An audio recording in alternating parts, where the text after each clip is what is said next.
Assalamualaikum warahmatullahi wabarakatuh. Sahabat Fantrap dimanapun berada, kali ini saya Ozi. Pada kesempatan kali ini kita akan mengangkat sebuah tema tentang lingkungan hidup bersama Kang Slamet. Sudah hadir di kita ada Kang Slamet. Selamat pagi Kang Slamet. Selamat pagi Mas Oji. Ya, apa kabarnya? Alhamdulillah sehat walafiat. Mas Oji sehat? Alhamdulillah sehat. Iya. Pada kesempatan kali ini Bapak sekarang ini nih kesibukannya tentang apa? Alhamdulillah. Tapi sebelum saya rawat, bahasanya tuh saya akrab dipanggil dengan Kang Slamet. Oke, Ya.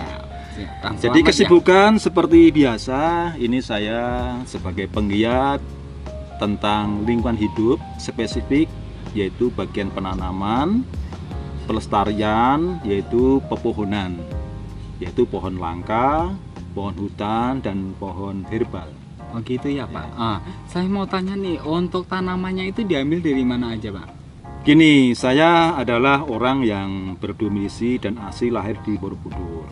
Ya, Borobudur adalah merupakan satu cagar budaya, dan di dalamnya atau di dalam Taman Candi Borobudur itu memuat ribuan berbagai macam tanaman langka. Nah ini saya secara mandiri bagaimana agar tanaman langka itu tetap lestari, yaitu saya mengutip secara mandiri bibit-bibit berupa biji-bijian yang kemudian hari biji-bijian ini sebagai sumber daripada bibit-bibit tanaman langka. Oh siap. Selama ini sudah menjalankan usaha seperti ini udah berapa lama? Kegiatan ini sudah sekitar 5 tahunan, tapi visi misi atau semangat saya itu pertama bagaimana menyelamatkan agar aneka tanaman langka ini tidak punah.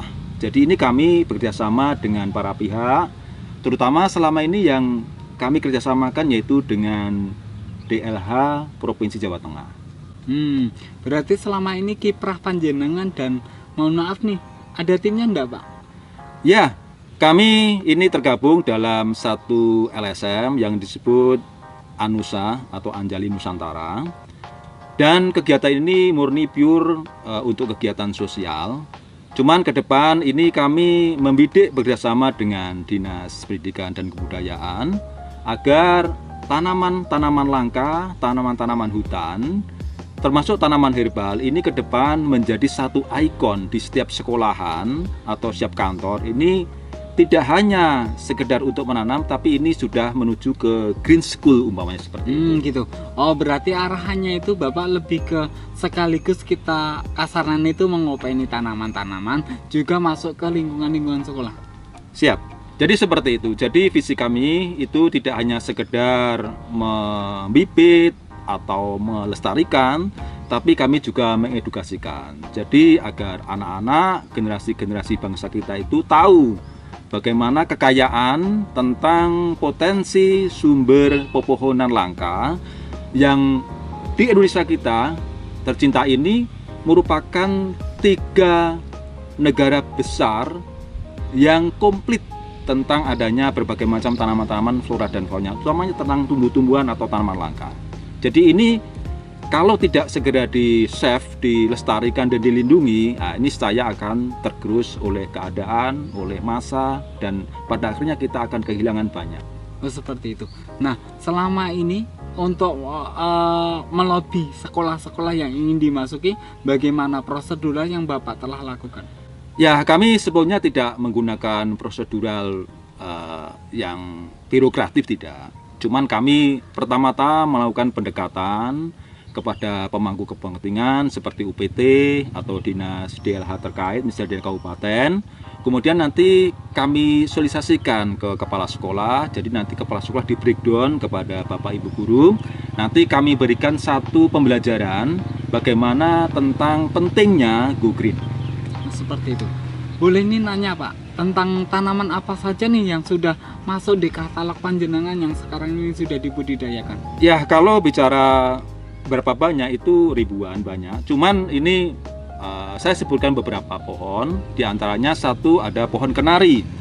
Kita ketahui pohon kenari adalah merupakan pohon jalanan yang ditanam di era zaman Belanda dulu. Kemudian ada pohon nyamplung, kemudian ada pohon Buddha, kemudian ada pohon Kuntobimo. salah satunya itu dan masih banyak lagi. Seperti itu. Nah, selama ini dari yang jenengan sebutkan itu tadi, apakah jenengan udah riset kandungan-kandungan dari tanaman itu, apakah bisa untuk dijadikan tanaman obat, tanaman hias, atau seperti apa? Ya, selama ini kami mengetahui justru ini bukan sekedar riset yang baru, tidak, tapi ini adalah merupakan satu warisan dari nenek moyang kita, bahwasanya setiap kali nenek moyang kita menangkarkan satu jenis pohon tertentu, itu pasti niscaya punya khasiat obat atau khasiat herbal. Nah, ini yang merupakan salah satu agenda kami. Selain kami melestarikan, cuma kami meriset ulang apa-apa yang jadi warisan leluhur kita. Nah, seperti itu. Nah, ketika nanti jenengan bergerak di lapangan, biasanya nih sistemnya itu bareng-bareng atau di manajemen dengan baik. Ketika nanti mau menjalankan ini tuh sudah terbentuk atau baru dalam planning, baru mau mulai? Gini, jadi untuk memulai kami tidak menggunakan sistem prosedural yang formal banget, tapi kami terus mencoba melakukan satu pendekatan pengawalan. Ini yang terpenting, karena acap kali namanya kegiatan bibit dan sebagainya, ini kami tidak mau hanya sebagai seremonial atau kegiatan-kegiatan yang sifatnya itu instan.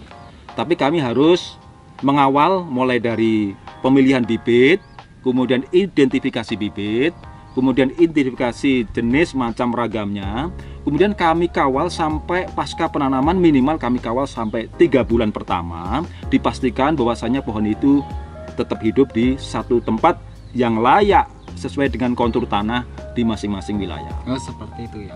Oke, ini sebagai juga ketika nanti dari pihak sekolah misalnya banyak yang inden terhadap tanaman-tanaman panjenengan. Nah, sistemnya itu nanti tanaman itu mau diperjualbelikan atau seperti apa, Pak? Oh gini, jadi kami untuk tanaman ini kami free murni. Jadi kami memberikan satu pohon tanaman itu sudah dalam bentuk polybag dan tumbuh sudah layak tanam, itu free secara cuma-cuma. Cuman kami di sini memerlukan atau menggunakan sistem kerjasama yang sifatnya itu pendampingan perawatan. Jadi di sini tidak hanya sekedar memberi bibit secara cuma-cuma, tapi di sini kami ada semacam kerjasama bagaimana memperlakukan tanaman itu agar tetap tertanam, tumbuh kembang dengan baik. Bahkan kami memberikan satu pencerahan edukasi kepada Bapak Ibu Guru, dan ke depan Bapak Ibu Guru memberikan pencerahan penerangan kepada anak murid sebagai media pembelajaran pentingnya pelestarian termasuk manfaat daripada pohon yang kita tanam tersebut. Nah, ini mengenai apa yang ingin jenengan lakukan. Nah, sekarang apa sih yang menjadi kendala-kendala dari tindakan panjenengan itu? Apakah dari pihak ada yang nggak mengizinkan atau seperti apa? Mohon ada penjelasannya, Pak. Ya, kalau kendala sih saya kira tidak ada. Cuman ini butuh proses dan waktu untuk menyadarkan bahwasanya pentingnya Go Green ini sendiri. Karena di sini dari pihak sekolahan, dari pihak instansi dan sebagainya, ini lebih cenderung membangun atau menghijaukan di lingkungan kantor atau sekolahan itu dengan alasan mencegah becek dan lain sebagainya, ini enggan untuk menanam. Jadi ini yang perlu kami sampaikan adalah bagaimana tentang pentingnya perindangan, pentingnya hijau. Jadi tidak hanya sekedar menanam di dalam pot, tapi kami pentingnya satu kesadaran. Nah, ini cuma butuh proses dan waktu saja. Tapi kendala insya Allah tidak ada. Oke, satu pertanyaan terakhir dari saya. Ketika nanti jenengan menyangkut nama tadi Go Green, apakah ada produk lain untuk misalnya nih di Indonesia kan sekarang lagi menggalakkan mengurangi plastik. Nah, apakah ada produk tertentu yang jenengan hasilkan untuk mengkasarannya itu tagline Indonesia bahwa akan mengurangi? Apakah adakah produk panjenengan yang ramah lingkungan, misalnya selain jenengan bergerak di bidang bibit tadi? Iya. Jadi kami bersama dengan tim itu selain kami mencoba untuk melestarikan, memuliakan berbagai macam bibit tanaman langka, kami memproduksi semacam kantong organik itu untuk mencegah masalah limbah plastik. Jadi nanti kami kerjasama dengan para pihak, terutama dengan toko-toko, supermarket dan lain sebagainya, atau warung-warung kecil di kampung, di desa dan lain sebagainya, bersama dengan BUMDes dan lain sebagainya, untuk menghindari katakanlah ibu bijak terhadap masalah sampah plastik. Jadi ke depan itu dengan adanya satu kolaborasi yang apik dari sana-sini semua pihak, polusi sampah terutama plastik ini sedikit-sedikit akan berkurang. Ini harus ada tindakan, tidak hanya ucapan tapi harus ada perbuatan konkret. Oke, siap.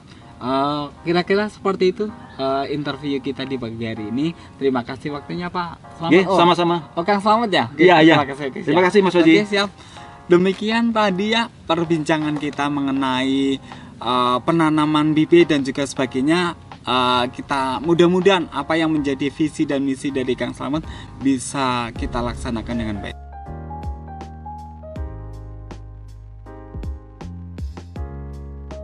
Aku bernyawa, aku hidup, dan aku tumbuh di daratan, di lautan.